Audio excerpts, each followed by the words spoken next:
Try ko po kahapon, doble lang po mga kababayan, doble malas ang inabot ng mag-amang Rodrigo Duterte at BP Sara Duterte. Alain mo isang araw magkasabay ang kanilang pagdinig mga ka-GPnatics. Yung kahapon, si Sara Duterte nahubaran. Kahapon naman, si Duterte sa ICC mga ka-GPnatics, ang nangyari sa kanya ay, syempre, yung kanilang apila ni Kaufman, paldo ngayon, di ba? Paldo na naman. Yung kanila pong apila mga kababayan regarding sa jurisdiction, ito po ay wala na. Dinedma ng ICC. Okay? So, nung natapos po mga kababayan, itong kanilang appeal tungkol sa jurisdiction, ang nangyari naman ngayon, mukhang pinatapos lang talaga yung issue ng jurisdiction. Mga ka-GPnatics kay Duterte. At ngayong araw ay nagpahayag po mismo ang ICC regarding mga ka-GPnatics doon po sa confirmation of charges. It's confirmed na ito po si Duterte ay talaga namang dediretso na po sa trial. Today, the judges of Pretrial Chamber 1 of the International Criminal Court unanimously confirmed all the charges against Rodrigo Roa Duterte and committed him to trial before a trial chamber. Pretrial Chamber 1 concluded that there are substantial grounds to believe that Mr. Duterte is responsible for the crimes against humanity of murder and attempted... Okay, so ibig sabihin mga kababayan sa atin sa Pilipinas, etong si Digong Duterte ay merong tawag dito probable cause, okay?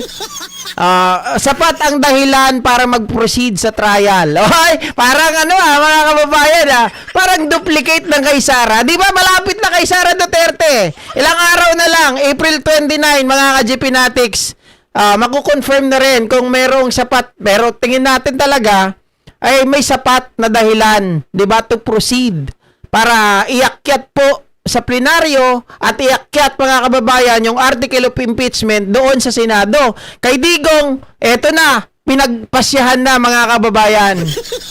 murder. Oh. These crimes were allegedly committed as part of a widespread and systematic attack against the civilian population Rose on the Baroga territory of the Republic of the Philippines between the 1st of November 2011 and the 16th of March 2019.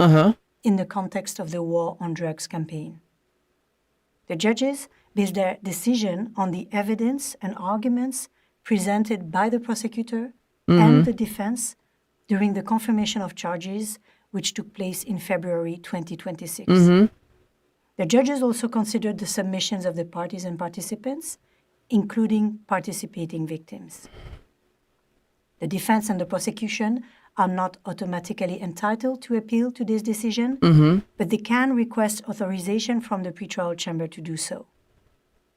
The case will be transferred to a trial chamber composed of 3 different judges who will decide on the next steps leading up to the trial. Trials at the ICC are fair and impartial, and the defense will have sufficient time to prepare its case while respecting the rights of victims. Ayan mga kababayan, napanood po natin at napakinggan. No? So, si Digong Duterte, mga kababayan, mga ka-GPnatics, hindi na yan pwedeng tawag dito. Hindi na siya pwedeng magloko-loko. 'Di ba? Hindi na siya pwedeng mag-inarte.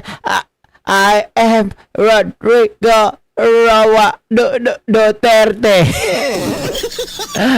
So ayun, kahit anong mangyari mga kababayan, kasi ang naiisip ata ng mga DDS ay mamatay si Digong, no? Para maging sakripisyo, para mga kababayan, bago dumating or bago po maghalala ng 2028 ay mamatay na si Digong para sigurado daw ang pagkapanalo ni Sara. Gago talaga mga DDS to. Gusto nyo kaagad mamatay yung tao? Gusto namin na maranasan nyo muna yung hirap. Diba? Huwag mo nang mamamatay, masamang damo yan. Diba? Maghirap muna siya. Siyempre, hindi pa kami satisfied. Bakit kanyo? Wala pa si Bato. Wala pa si Bongo. Diba? Wala pa yung mga police, mga ka-GPnatics, yung mga dating PNP chief. Diba? Kailangan makita muna namin magkasama-sama sila. Pero ano ba ang implikasyon mga ka-GP Natics? Ayon din po sa mga balita na dahil meron ng confirmation of charges laban kay dating Pangulong Rodrigo Roa Duterte. Alam naman natin mga kababayan dito po sa ICC, hindi ka pa guilty, 'di ba? Wala pang wala pang finality, pero ang mga nasasakdal, 'di ba? Kailangan ng ikulong, mga kababayan. So ngayon, ang ine-expect ng taong bayan, ang sinasabi, ay nako, baka yung warrant ni Bato, nila Bongo at yung mga iba pang co-perpetrators ay lumabas na rin. Dahil isasabay-sabay na doon sa trial ni Rodrigo Roa Duterte. Posible po na mangyari yon mga ka-GP Natics. Posible na talagang lumabas na yung mga warrant of arrest ng mga co-perpetrators dahil trial na ito eh. 'Di ba? Lahat sila ay dawit dito yung mga pangalan nila na babanggit po. Sa makatuwid mga kababayan, alam naman po natin ang ICC, hindi sila pwedeng mag-proceed ng trial kapag yung mga taong kasama co-perpetrators ay wala doon. So therefore, asahan po natin na talaga may madadampot sa mga susunod na linggo, sa mga susunod na buwan, mga kababayan, at maglalabas na po. Kaya siguro sabi ko, teka, si Sara Duterte, kasabay din ba ito ng pag-back out niya na maglamyerda ka agad, mga kababayan, dahil nagulantang sila dito? Posible. Posible. Isa rin to sa mga problema ni Sara Duterte ngayon. 'Di ba? Posible kasi yung kanilang mga kaalyados, lalong-lalo na sa Senado, mababawasan na naman. Kasi posible po yung sinasabi ko kanina, na talagang, mga kababayan, hindi magpuproceed etong trial na ito kay Digong Duterte kung hindi po sila kumpleto yung mga co-perpetrators. Diba? Alangan naman mga kababayan, mga ka-GP Natics, magta-trial na, binabanggit yung mga pangalan nila Bato, nila Bongo, at ng iba pang mga co-perpetrators, tapos wala dyan. Alam natin ang procedure na ginagawa po ng ICC. Kapag ikaw ay iniimbestigahan, kailangan nandyan ka. Diba? Kung dinidinig yung kaso mo, kailangan nandyan ka. Hindi pwedeng wala, mga kababayan, hindi pwedeng ghost. Diba? Yung ghost kay Sara lang yun. Diba? Sa kanila lang yun. Sa mga Duterte lang yung ghost. Ghost project, ghost students, ghost school, at kung ano-ano pa mga ghosts. So, saklap, di ba? Triple dagok, triple knockout. Anong nangyari? Biruin nyo mga kababayan, hindi pa tapos yung luha ng mga DDS kahapon na nag-iiyakan. Meron na naman panibagong balita. Pero, kung ang mga DDS umiiyak, si Kopman Paldo. Paldo, tuloy ang kaso. Di ba? Mga ka-GP Natics, dito to. Siyempre, habang tumatagal yung pagdinig na yan. Sabi ni Kaufman, sige lang, okay lang yan. Ang totoo, yan naman talaga ang gusto ko eh. Hindi ko naman gusto na ma-acquit ka agad o kaya naman tawag dito, mapawalang sala. Ang gusto ko, lumaban. Hanggat may pera, uubusin ko yan. Joke lang. Hindi niya sinabi yun, ako lang nagsabi nun.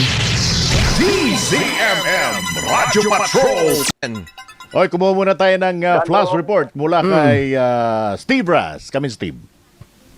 Yes, kinumpirma nga ng International Criminal Court ang lahat ng charges laban kay dating Pangulong Rodrigo Duterte. Ating pinag-utos ang kaso sa formal sa Division ng Pre-Trial Chamber 1 na nilabas ngayong araw. Sinabi na mga hukom na may sapat na yan para paniwala ang may pananagutan si Duterte sa tatlong bilang ng crimes against humanity, kabilang ang murder at attempted murder sa ilalim ng Rome Statute. Murder at attempted. Ang mga krimen ay bahagi ng malawakan at sistematikong pag-atake laban sa mga sibilyan. From the word itself, sistematiko, mga kababayan. So, pag sistematiko, hindi pwedeng ito ay ginawa lang ng isang tao. Hindi pwedeng ginawa lang ni Digong Duterte. Kung itutuloy na sa trial, mga kababayan, tama, sinasabi ni Rani Sierra na panaginipan niya daw. Nalalabas na yung warrant, for sure yan. Mga kababayan, naniniwala ako dyan. Certain ako nalalabas na talaga yung mga warrant of arrest. Lalo nang hindi magpapakita si Bato. Sigurado. Di ba? Oh. Pero yung kaso, murder at attempted. Pinas mula yan November 2011 hanggang March 2019, kaugnay ng kampanya kontra illegal na droga. Ibinatay ng korte ang desisyon sa mga ebidensya at argumento ng prosekusyon at depensa sa pagdinig noong February 23 hanggang 27, 2026, pati na rin sa mga dokumento at pahayag ng mga partido at biktima.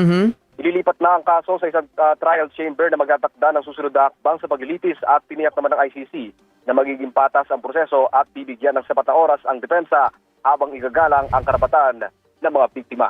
Yan ang balitang kumpirmado. Steve, Sigurado, Steve. ito So, ang Radyo Patrol. Steve. Yes. Oo, so linawin lang natin. So, ibig sabihin nito, confirmed na, so tuloy-tuloy na yung Dire-diretso na. trial. Dire-diretso. Oo, ito yung hinihintay natin. Ito yung pagkumpirma na sa charges ng dating Pangulo. Ibig sabihin, ang next niyan ay tuloy-tuloy na yung paglilitis para kay sa kaso nga Crimes Against Humanity ni dating Pangulong Duterte. Kung kailan yan, meron na ba? Wala pa?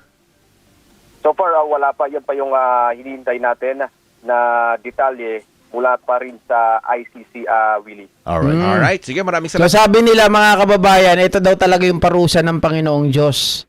'Di ba? Ito yung parusa doon sa tao na nambastos sa kanya at mga kababayan, inalipusta ang ating Panginoong Diyos. O ayan na ngayon. 'Di ba? Diyos na ang gumagawa ng paraan para magdusa ang isang Digong Duterte, mga ka-GPnatics. At hindi lang, syempre, hindi naman ito ay gawa lang ng isang tao. So ito nga ay sistematiko. May mga kasabwat, may mga co-perpetrators, kaya magtago-tago na kayo, mga kababayan. Kaya yan yung binabanggit kanina nila Corina na at naging usap-usapan ng mga nakaraang buwan, mga nakaraang linggo na itong si Bongo ang talagang abangan natin kung paano po ito babaliktad, kung paano po iikot ang puwet nito, mga kababayan, at ilaglag si VP Sara Duterte. Kaya ngayon, nagbuo ng rage, di ba? Yung kay Basti Duterte, kasi ang gusto nilang ilagay, si Basti kapalit ni Sara, hindi si Bongo, mga kababayan. Dahil si Bongo pinaghihinalaan nila. Nakita nyo, yung mga tao ni Bongo, hindi po pinattend doon sa rage event na yon. Si Bongo lang ang nandun. Ayan. Talagang masasabi po natin, walang kaputol-putol, walang gatol-gatol ngayon. Nag-iiyakan pa rin sigurado mga DDS, mga kababayan. May nabasa ako kanina, pumunta ako doon sa live ng mga kumag. Sabi pa naman mga ka-GPnatics, so ayan, mga siguradong binayaran yan, binigyan ng maleta, ano? Sabi nila, pinaantay lang talaga matapos yung ano daw, yung pagdinig ni Sara. Anong pakialam nila sa pagdinig ni Sara? Anong pakialam nila doon? Yung kaso ni Sara tungkol dito sa Pilipinas, 'di ba? Tungkol sa korupsyon, tungkol sa pagwawaldas. Hindi naman 'yun na kaso ng crime against humanity. Anong pakialam ng ICC doon? Ano ba pinag-iisip ninyo mga DDS? Mga nabuang na talaga kayo. Anong connection doon? Alam nyo, meron connection. Tama naman kayo sa kabilang banda. Ang connection nun, parehas silang Duterte, parehas sila ngayon na nagdudusa. Diba? Parehas sila ngayon, mga kababayan, na hindi na siguro makatulog. Oh.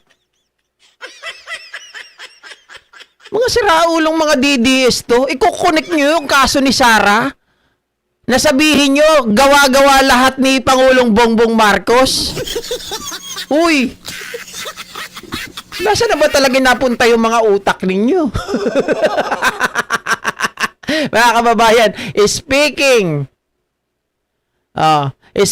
mga ka-GPnatics, yung mga DDS dyan, eto, meron pang isang natitira kahit papano.